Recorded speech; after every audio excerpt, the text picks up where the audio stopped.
మనం ఫ్రెష్ రైస్తోనే చేయాలని ఏం లేదు, మిగిలిపోయిన రైస్తో కూడా మీరు ఈ కేక్ చేసుకోవచ్చు. సో ఇక్కడ నా దగ్గర బాస్మతి రైస్ ఉంది, నేను ఫ్రెష్గా చేసుకున్నాను. మీరు కావాలంటే ముందు రోజు కూడా చేసి పెట్టుకోవచ్చు. ఇక్కడ నూనె వేసి పెట్టేసుకున్నాను ఆల్రెడీ. కొంచెం నూనె, ఎక్కువ నూనె అవసరం లేదు. ఇందులో మనం చెప్పాను కదా గార్లిక్ అండ్ చిల్లీస్ అని చెప్పాను కాబట్టి గార్లిక్ వేస్తున్నాను, అలాగే చిల్లీస్. నూనె వేడెక్కిపోయింది. ఇందులో సన్నగా తరిగి పెట్టుకున్న వెల్లుల్లి ముక్కలు, కొంచెం మీరు కావాలంటే బటర్లో కూడా చేస్తే ఇంకా టేస్టీగా ఉంటుంది. బటర్లో వేసి ఇలా వేయించుకున్నాం అనుకోండి, ఇంకా చెప్పొద్దు ఎంత చక్కటి స్మెల్ వస్తుందో. ఒక్క క్యూబ్ వేసుకుంటాను, మీరు కావాలంటే వేసుకోండి, లేదంటే వేసుకోకపోయినా పర్వాలేదు.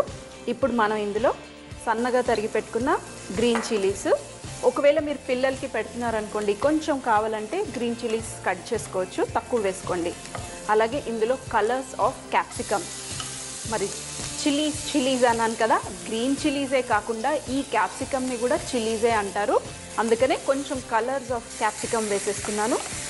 ఇది కూడా ఆప్షనల్, మీరు కావాలంటే ఉంటే వేసుకోండి. కానీ ఇలా ఉన్నాయి అంటే మనకి ఫ్లేవరు, ఆ కేక్లో కలర్స్, అలాగే పిల్లలకి తింటూ ఉంటే కూడా కలర్స్ చూస్తూ ఉంటే కూడా తింటారు. ఇందులో కాస్త సాల్ట్ వేసుకుందాం, ఎక్కువ వద్దు, మిక్స్ చేసేయండి. ఇప్పుడు ఇందులో మిక్స్డ్ హర్బ్స్, ఇది కూడా ఆప్షనల్. ఇవన్నీ ఆప్షనలే, మనం సింపుల్గా ఇంట్లో ఎలా చేసుకుంటామో కూడా మీరు అలాగే కూడా ట్రై చేయొచ్చు. ఇందులో మనం కొంచెం అంత మిరియాల పొడి, ఎంత చక్కటి అరోమా వస్తుందంటే అంత చక్కగా వస్తుంది. క్యాప్సికమ్స్ చక్కగా వేగి బటర్లో చాలా బాగుంది. ఇప్పుడు ఇందులో మనం రైస్, బాసుమతి రైస్ చెప్పాను కదా, బాసుమతి రైసే వేయాలని ఏం లేదు, మామూలు రైస్ కూడా మీరు వేసుకోవచ్చు.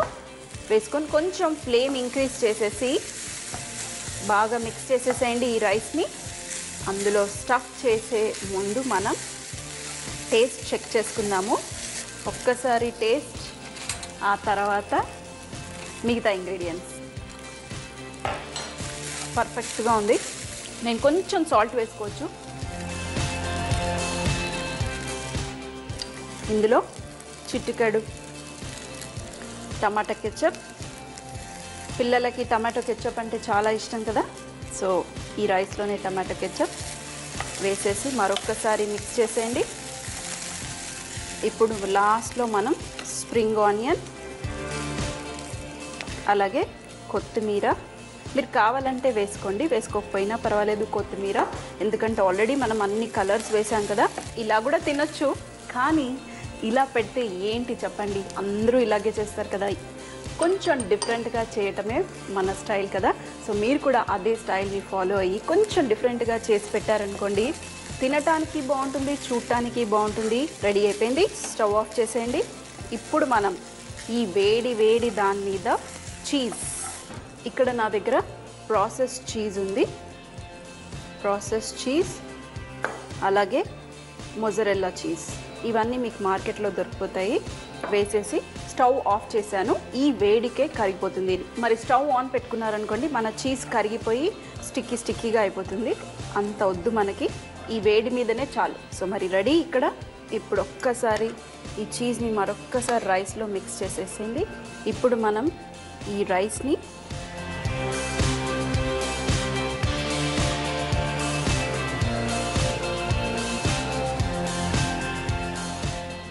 ఈ ఆమ్లెట్ మధ్యలో ఫస్ట్గా మెల్లిగా వేయండి.